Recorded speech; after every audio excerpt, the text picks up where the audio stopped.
7:01 de la mañana, siempre para mí es un gusto y por supuesto resulta de gran interés para todos quienes siguen este espacio de radio, televisión, también a través de internet, escuchar a Tomás Osías López, analista económico y político, asesor de empresas, dirigente empresarial, fue ministro de Industria y Comercio, fue representante de Venezuela ante la CAF. Tomás, buenos días, bienvenido.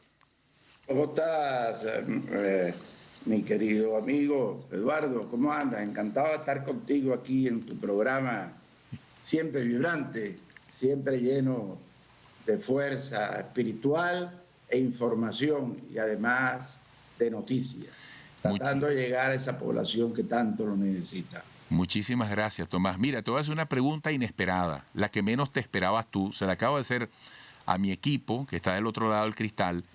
Nadie respondió afirmativamente. Yo tampoco a mis 57 años de edad puedo hacerlo. ¿Tú has comido chirimoya? El hombre está titubeando. Está buena la pregunta. Chico, una fruta tan mencionada, yo nunca la he comido. Si tiene otro nombre, en otro pueblo, sí la he comido. He recorrido todo el país. Pero a lo mejor tú le pusiste un nombre de un lugar específico de Venezuela. Oye, además... Tú sabes que todos los que estamos en estos programas y sobre todo los amigos tuyos, podemos ir por aquí o por allá cuando vienen las preguntas. Pero si tú quieres la respuesta de verdad, esa que me estás diciendo tú, no la he comido. Tú sabes que yo tampoco, chico. Ayer alguien me la mencionó. Alguna vez la vi en Puerto La Cruz y una fruta muy popular, la chirimoya. Voy a hacer esa pregunta en Twitter. Mira, fíjate algo, Tomás. Correo del Orinoco hoy titula así: Presidente Maduro destaca que ya avanzan proyectos productivos por ley antibloqueo. Sí. Y dice que se trabaja en varios aspectos con nuevos inversionistas. Fíjate que una de las críticas que se le ha hecho a esta ley es que promovería privatizaciones, bueno, a la sombra de la corrupción, apartada de los mecanismos legales que verifican, que supervisan la legalidad de estas operaciones. Sí. ¿Tú cómo aprecias este proyecto? Porque quienes lo promueven dicen que es para contrarrestar los efectos de las sanciones. ¿Dónde pones tú el análisis para visualizar hoy esta ley antibloqueo?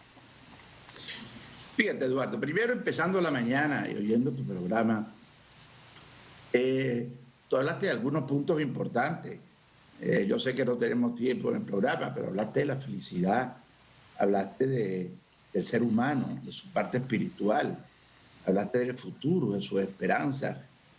Y yo quiero decirle a todos los que nos están escuchando primero, que para poder avanzar en todo esto en la vida, para ser feliz, sin necesariamente tener riquezas materiales, como tú decías, es necesario manejar las realidades. No nuestras opiniones a veces, nuestros sentimientos solamente, ni lo que deseamos, sino qué es lo que está pasando. Y eso es precisamente a lo que yo, tú sabes que me he dedicado. Ha sido llamado el informe social, he distribuido en los presidentes de empresas, líderes del país, que trata de hacer el mapa exacto de lo que está pasando en el país. Pero ¿cómo piensa el Ejecutivo? Esto existe mucho en Estados Unidos, los demócratas estudian a los republicanos, en Rusia, en los países europeos.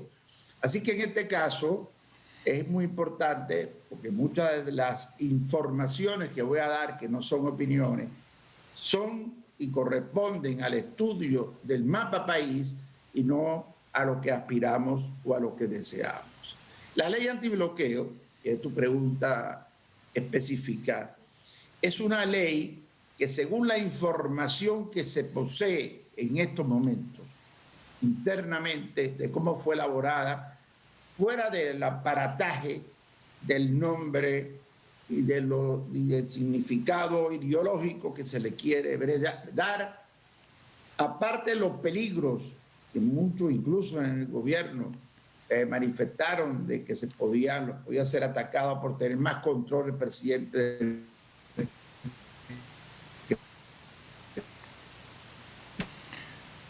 Vamos a ver. Tiene poder ideológico en el gabinete. Y esos ministros progresistas han venido planteando la necesidad de, número uno, impulsar la inversión privada en el país, avanzar con la inversión privada porque no se puede solo. Número dos, como proyecto, atraer algo a la inversión extranjera. Tú me vas a decir, ¿qué inversión extranjera va a venir aquí con las condiciones que tenemos? Estoy diagramándote el mapa país según piensa el Ejecutivo. Y tercero, englobar en la ley unas facultades al presidente, sobre todo económica, es un peligro que pueda tomar políticas también más de lo que tiene, y entonces transformar empresas del Estado, o sea, que participe en la iniciativa privada, transformar mecanismos de institutos públicos que necesitarían numerosas leyes y numerosos procesos anteriores. Estamos ante un viraje hacia China en estos momentos del presidente y el Ejecutivo. No lo creo. Y por primera vez te voy a dar una opinión que dice, no lo creo, quiere decir, según toda la información, no hay todavía como un proceso hacia China de más apertura en general. Pero sí hay 10 pasos de apertura que se ha tomado el Ejecutivo, que no alcanza el tiempo para analizarlo ahora, y que esta ley sí se utiliza en función de la participación de la inversión económica privada en las actividades del país, esa parte de la ley puede ser positiva. Tú me vas a preguntar otra vez, ¿cómo va a ser que la iniciativa privada puede participar más si el Ejecutivo no cree en la iniciativa privada? Bueno, estoy hablando del mapa país detrás de lo que la ley está diciendo. Y esa es la información que te quería dar, porque quiero que el pueblo venezolano trabaje con las realidades, además de lo que le dicen las redes sociales. Tomás, intentando ponerte del lado de quienes proponen esta ley, incluyendo a Nicolás Maduro, ¿de qué manera podría darse una apertura? Si pensáramos que puede llegar a ser positiva la intención, el esfuerzo, el intento, ¿de qué manera debería darse o podría darse esa apertura para que realmente haya una convocatoria sin discriminación, totalmente abierta al interés del inversionista privado?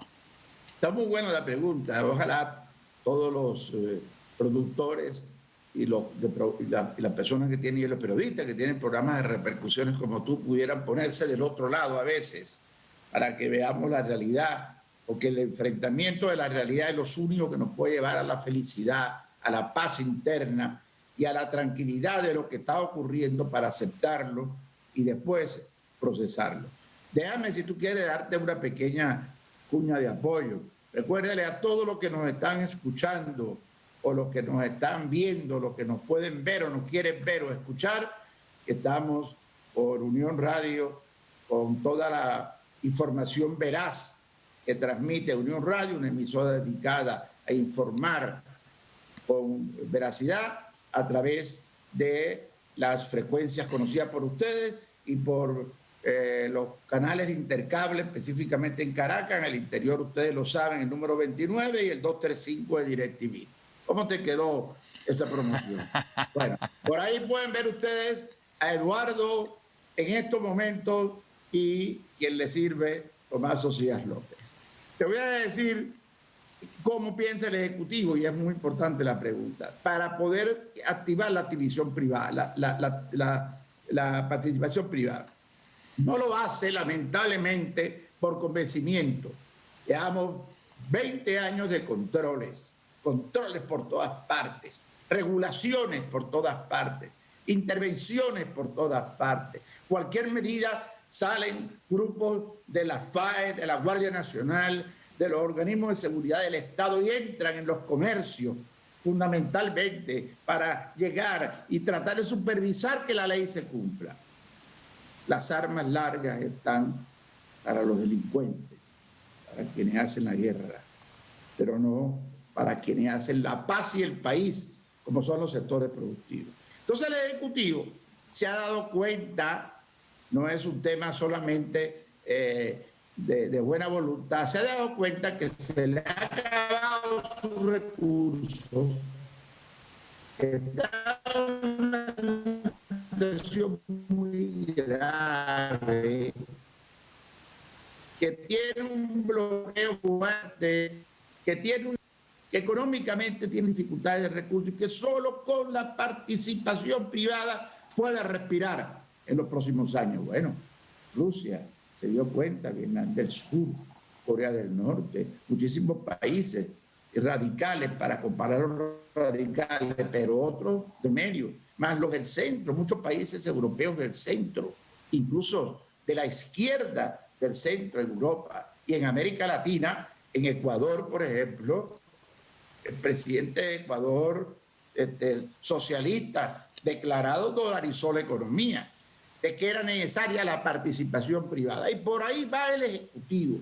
¿Cómo lo puede hacer? En primer lugar, dándole participación al sector privado. Tomás, te interrumpo Dime. para que me digas eso al regreso. Debo ir a la pausa. ¿Ok? ¿Cómo lo puede hacer? Queda pendiente en el desarrollo de tu respuesta para la próxima parte en esta interesante entrevista con Tomás Socias López. Amigos, no se muevan, delante del televisor, pegaditos a la radio.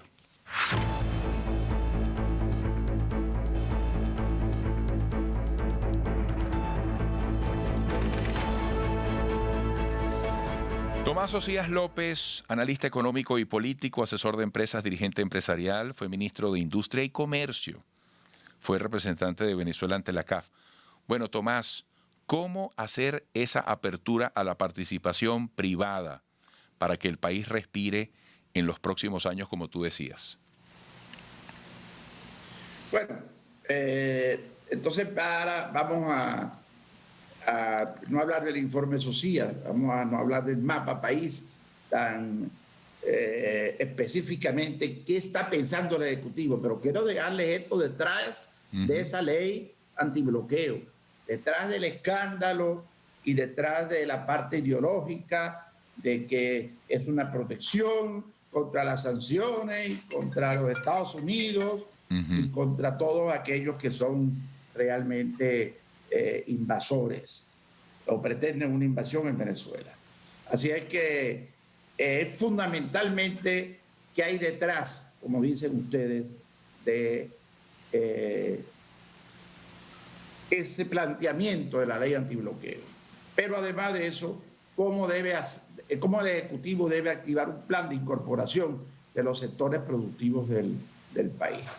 El primero, estábamos señalando, es las 700 y algo empresas del Estado, darle participación a la iniciativa privada. ¿Cómo? El Ejecutivo no cree en la privatización, ni cree en las acciones mayoritariamente por el sector privado, pero pudiera entregar a alguna empresa a la gestión, que es lo que han hablado los ministros, de la actividad privada, y en los otros la mezcla de ambos para una mayor eficiencia.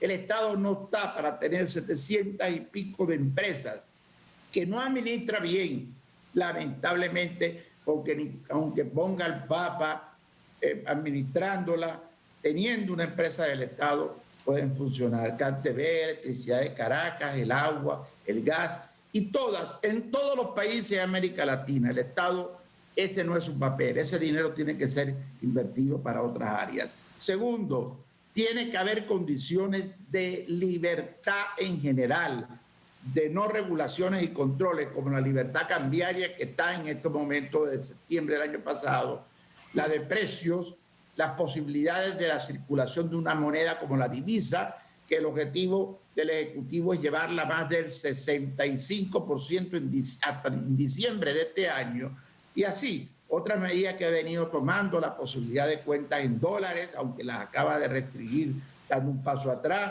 los cajeros en dólares que se van a crear por lo menos en las 3 primeras ciudades importantes del país, según los anuncios, Caracas, Valencia y Barquisimeto. Después, la participación de empresas de inversión extranjera, sí, empresas de inversión extranjera, la hay en alimentos y en otras áreas, muchas de ellas de Estados Unidos que han pedido una licencia, un permiso en Estados Unidos para funcionar porque sus operaciones estaban ya acá, pero que estaban estranguladas o por precios o por la imposibilidad de poder remitir sus dividendos o ganancias justas a los accionistas. Esos son algunos de los pasos. Otro de los pasos más claros que el pueblo puede entenderlo es que las obras públicas pasen a manos privadas, como existe en México, como hay en Nicaragua, como existe en Bolivia, como existe en Ecuador, como existe en países socialistas o no socialistas de América Latina. Panamá, uno de ellos. Quiero realizar una autopista hasta en todo lo que falta hacia el oriente, se lo doy al sector privado, el sector privado lo construye en menos de 2 años, una autopista de 6 vías y empieza a cobrar por ella, tiene que cobrar siempre manteniendo la vía alterna para quienes tengan dificultades en el pago. Y después de 10 años, o un tiempo determinado, se le revierte al Estado. Mientras tanto, esa empresa privada cobra. Algo que todos podemos entender rápido, además de los peajes, por supuesto, además de las telecomunicaciones en Venezuela, la CanTV, la electricidad. ¿Desde cuándo, Eduardo, tú no pagas, por ejemplo, el gas? ¿Desde cuándo no pagamos el gas los venezolanos? ¿Cuánto pagamos los venezolanos por un teléfono? Entonces, estas preguntas son fundamentales, porque pagamos muy poco, los servicios públicos tienen que valer más. ¿Cómo pueden costar más si no hay un sueldo justo? Ese es el gran problema. Pero para que haya un sueldo justo, el Estado tiene que salir de todos estos instrumentos en los que tiene invertido mucho dinero y hacerlo, dejarlo para que lo haga la iniciativa privada y entonces el Estado dedicarse a la educación, a la seguridad, al sueldo mínimo, que habrá que establecerlo en dólares, aunque no puede ser de inmediato y para todos los venezolanos, sino de una estrategia. Y ese es el camino que hay que tomar, Eduardo, para llegar a una activación de la iniciativa privada. Y que el Ejecutivo lo ha entendido, y que el presidente lo ha entendido, y quiere buscar un proceso de salvación por ese camino de las angustias y de los estrangulamientos que está teniendo. Mira, me quedan 2 minutos, tan solo 2 minutos, Tomás. Fíjate algo. Tiene que dar un programa de 3 horas. Así es, así es. Mira, rápidamente, ¿por qué tú dices que todavía Venezuela no da el viraje hacia China? ¿Qué hizo China que Venezuela no está en condiciones o no está en la voluntad de hacer hoy? Bueno, una de las preguntas más interesantes que me han hecho últimamente. En primer lugar, debemos tener un viraje hacia China. Ojalá. Hay que tenerlo. Por supuesto. Ojalá la CanTV, las telecomunicaciones en Venezuela, nada más por decirte, igualito que el agua, igualito que el gas, igualito que la luz, sean entregadas a empresas privadas chinas, vamos a suponer, que es el país más afín. Acuérdate que Venezuela tiene 11 países amigos que la están salvando esta crisis, en la triangulación la están apoyando y en las transferencias internacionales. 3 son potencias mundiales, Rusia, China e Irán. ¿De acuerdo? Una de ellas es China, con la que Venezuela ha tenido más cercanía, hay préstamos, hay deuda externa, y pudiera hacerle y permitir la participación de empresas privadas chinas en Venezuela, que probablemente en menos de 1 año y medio mejorarían las telecomunicaciones y permitirían volver a colocar ese aparatico de teléfono. ¿Te acuerdas de ese aparatico que se colocaba antes rápido y que incluso te tocaban la casa o te promovían para colocarlo, y que ahora no se pone un teléfono en Venezuela desde hace 3 años? No se pone un teléfono en Venezuela desde hace 3 años. Bueno, ¿por qué? Bueno, porque ese es el país más cercano de Venezuela. Porque China tiene un proceso de libertades importantes, de iniciativa privada, de inversiones extranjeras, en medio de su socialismo, en medio de su ideología, en medio de su concesión ideológica. ¿Por qué todo esto, Eduardo? Y alguien pudiera decir, no, es que tiene que haber otra solución. Bueno, permítame decirle al pueblo venezolano, humildemente, que este señor que está aquí estudia la realidad de Venezuela, cruza toda la información y no se ve posibilidad ninguna en el país de quiebre militar de explosión social o de cambio inmediato del Ejecutivo Nacional.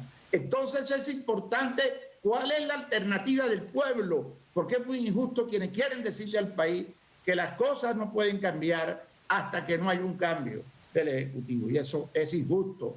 El país, el venezolano, debe de poder experimentar cambio en cualquier circunstancia, y ojalá tengamos un viraje y una orientación hacia China. Tomás Osía, tienes buen cálculo del tiempo, justo los 2 minutos que te pedí.